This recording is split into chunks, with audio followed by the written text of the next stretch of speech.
Insperity presents the Small Business Advocate Show with Jim Blasingame, brought to you by FedEx, CareerBuilder.com, and Palo Alto Software. This is a copyrighted production of Small Business Network, Inc., all rights reserved. Online. You're listening to the man who's screaming from the rooftops for the big banks to help out America's small businesses, the Robin Hood of small business. Now, don't be sore at the banks. Hell, we fired our CEO, and he barely got out with $50 million. That poor man, is he okay? Well, as okay as you can be in the north of France. Jim Blasingame, the small business advocate. Welcome back, 34 after the hour. Thank you very much for staying with me. Thanks for being part of my day. I'm very excited about our good buddy Adam Boyden being back on the show. Adam is the president of an organization called Conduit.com. I've been telling you about them for a while now, a couple of years, and because they are creating the resources to help you take your business to where the marketplace is going. As you've heard me say before, Wayne Gretzky said the key to his success was that he didn't skate to where the puck was, he skated to where he thought it was going. And that's the kind of things that Adam is doing with Conduit.com. Adam Boyden, welcome back to the show. Hi, Jim. It's great to be back. You never been called a hockey puck as so nicely as I just did, right, Adam? Exactly. You got to come to this show to get stuff like that, Adam. You can't. I know. You don't get that this time of the morning. To actually call you a hockey puck and make you like it. I mean, you have to get up early to do that, Adam. I know. I normally just let my wife tell me these right? things. Yeah. Exactly. I have kids that help me with that too. Adam, we're going to talk about the apps, the value of apps, the importance of apps, and including mobile apps, which is an area that you guys are moving into. But before we do that, I wanted to get your thoughts for one segment on something that I've been thinking about. One of the great statistics that has been shocking over the last several years is that even 16 years after the first commercial website, over half of small business owners still don't have a website.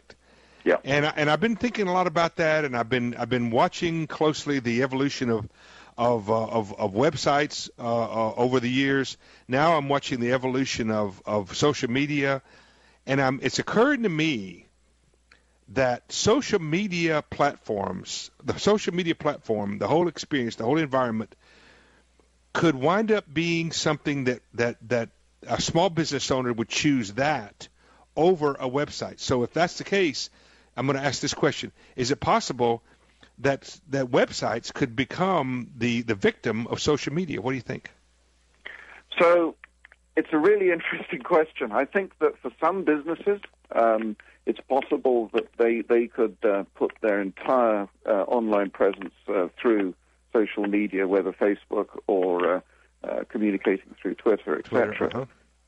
But I think, for a lot of businesses, that's still insufficient because not every consumer is going to just be communicating through that specific social media platform. Mm-hmm. There's still a huge amount of competition out there with all the new companies entering the space.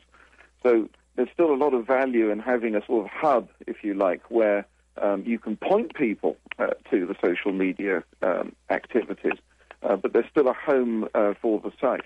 Well, one of the problems with my premise, with my question, is Google doesn't index Facebook pages or Twitter pages. Yep. That's one of the issues, and Google does index web pages. So people still need to be able to find you online and then migrate to Facebook. Exactly. And there's exactly. So just as on your site, you have got the links to your social media presence online. Right. So that's really what I think a lot of businesses should think about. But to your point, there's still huge amount of small business out there who have done really nothing, and yet they probably have a lot of stuff themselves as individuals and their personal lives in the social media world. So there's no reason for them not to extend it to their companies as well. Right. Well, the bottom line is it's all, and this is something that you guys are working on very much. It's not about the social media. It's not about the website. It's not about the email. It's not about Twitter or Facebook. It's about communities. It's about building customer communities, regardless of how you connect with them, right?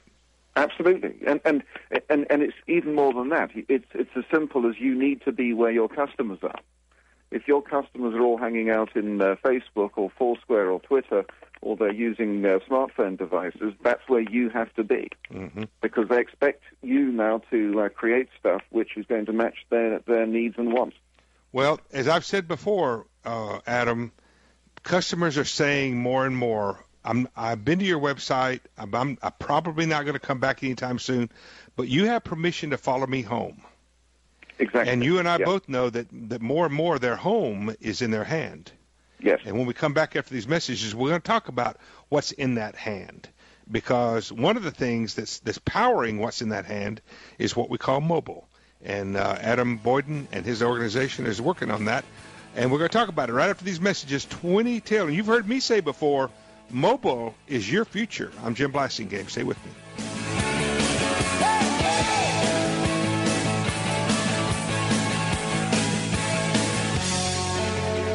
She was a bebop baby on a hard day's night. She was hanging on Johnny, he was holding on. Insperity presents the Small Business Advocate Show with Jim Blasingame, brought to you by FedEx, CareerBuilder.com, and Palo Alto Software. This is a copyrighted production of Small Business Network, Inc., intended for the private use of our audience. Except as otherwise provided by copyright law, all other copying, redistribution, or publication without prior written consent is prohibited. All rights reserved. Prohibited. All rights reserved. Prohibited.